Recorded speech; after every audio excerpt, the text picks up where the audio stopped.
Welcome back to USD 107. We're continuing the chapter on regulations. Let's go right into remote ID.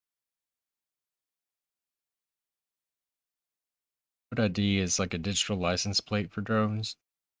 It broadcasts your drone's identification and location information, such as Wi-Fi or Bluetooth. This includes a unique identifier, latitude, longitude, altitude, and velocity, control station or takeoff location, the time mark, and emergency status. This helps the FAA and law enforcement locate the control station if a drone is flying unsafely or in restricted airspace.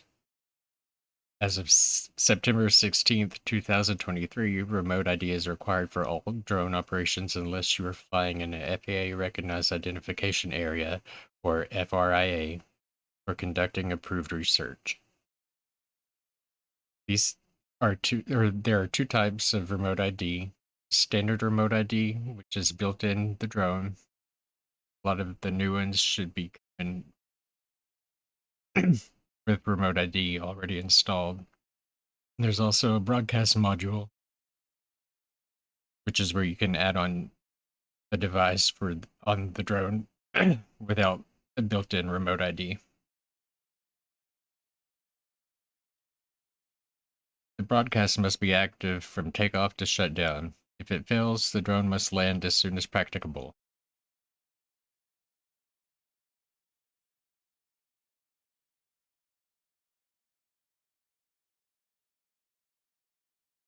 So next, let's talk about pre-flight inspection. Before every flight, the remote PSC must assess the operating environment. That includes weather conditions, airspace restrictions, people and property nearby, and ground hazards. The PSC must brief all crew members on their role, emergency procedures, and potential hazards. The drone must be inspected to ensure control links are working, there's enough power for a safe flight, payloads are secure, and the remote ID is visible and accessible.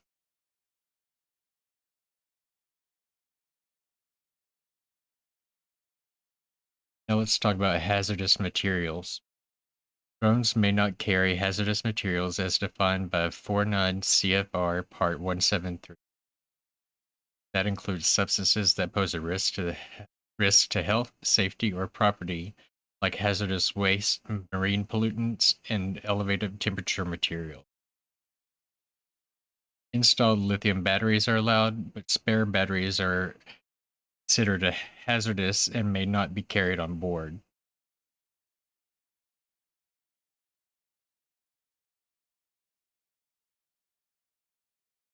Of night operations. Drones flown during civil twilight or nighttime must have anti-collision lights visible for at least 3 statute miles. The remote PSC may reduce the light intensity if necessary for safety, such as preserving night vision. Civil twilight is defined as 30 minutes before sunrise and 30 minutes after sunset in the contiguous U.S. In Alaska, twilight definitions differ and are published in the Federal Air Almanac.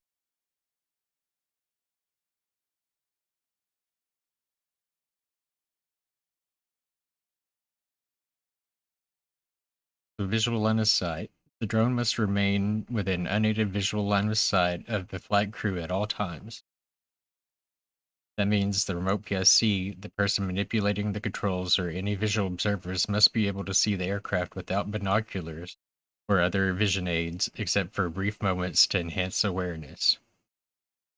For example, you glance at the controller to check the battery life or use binoculars briefly to avoid a hazard, but you must always be able to regain sight of the drone quickly. Operational necessity may allow brief loss of sight, like flying behind a rooftop or through smoke during a search operation, but the remote PSC still holds full see and avoid responsibility.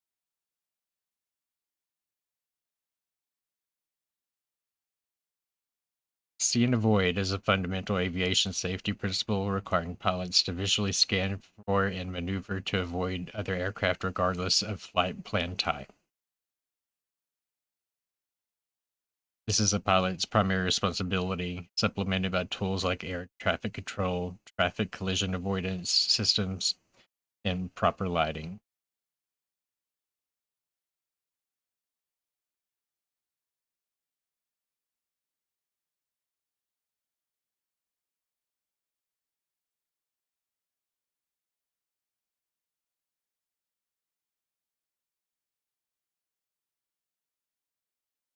The drone must not exceed a ground speed of 87 knots or 100 miles per hour.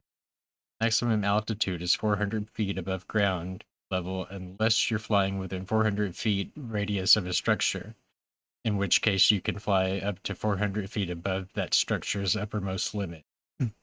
So if you're flying above a cell phone tower, you can fly 400 feet above that. Visibility from the control station must be at least 3 statute miles. You must stay at least 500 feet below clouds and 2,000 feet horizontally away from them. So, when a drone flies into clouds, they can experience a loss of control, sensor malfunctions, and damage from moisture or ice. Clouds obscure visibility, which is a safety hazard and often violates drone regulations that require visual line of sight. And moisture can harm electronics, and turbulence in larger storm clouds like cumulonimbus can be physically damaging.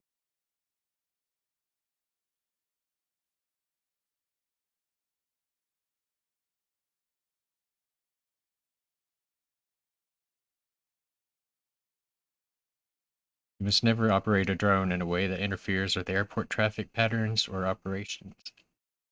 Remote PSC must yield right away all other aircraft, man or unmanned, creating hazards.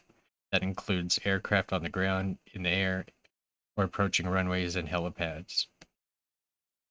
First-person view cameras do not satisfy the see and avoid requirements. You can use FPV, but only if you also have a visual observer or other method to maintain visual.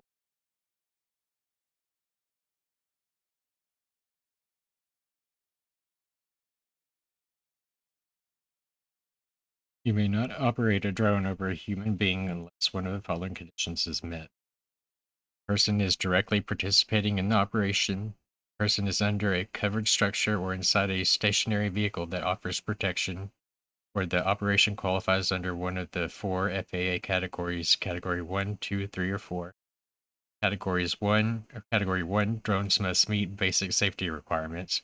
Category 2 and 3, drones must pass a means of compliance and be listed on a declaration of compliance with the FAA. Category 4, drones must have an airworthiness certificate and follow an approved flight manual. For categories 1 through 3, the operation must occur within a closed or restricted access site, and all people must be aware that a drone may fly overhead. Sustained flight over moving vehicles is prohibited unless the drone meets Category 4 requirements.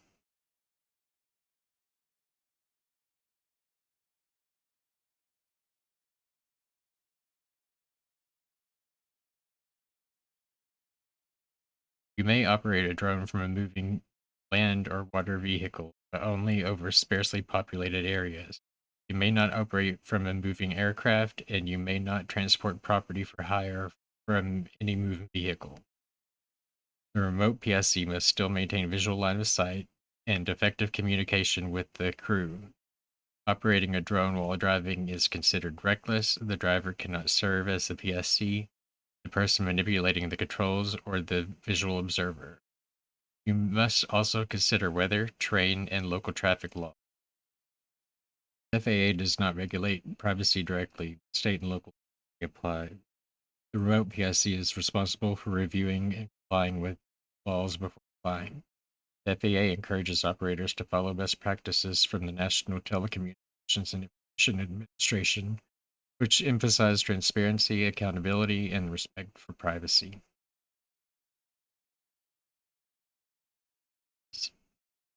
No one may operate a drone under Part 107 while impaired. That includes alcohol, illegal drugs, or even over the counter medications that affect judgment or alertness.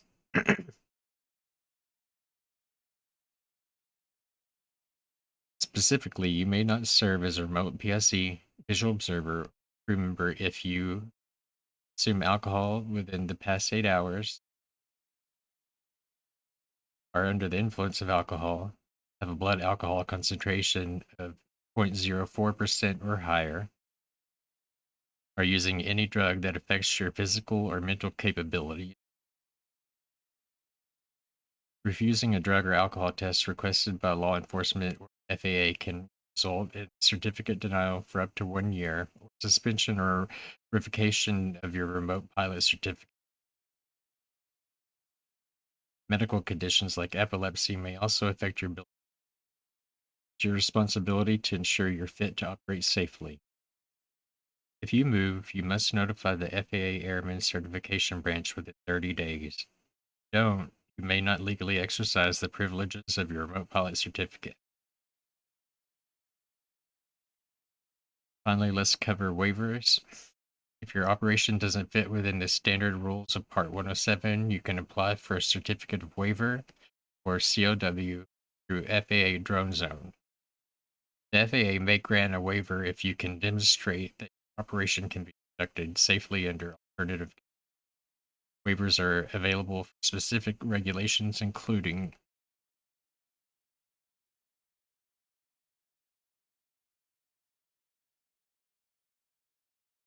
night operations, visual line of sight, use of visual observers, multiple aircraft operations, operations over people and moving vehicles, certain airspace restrictions.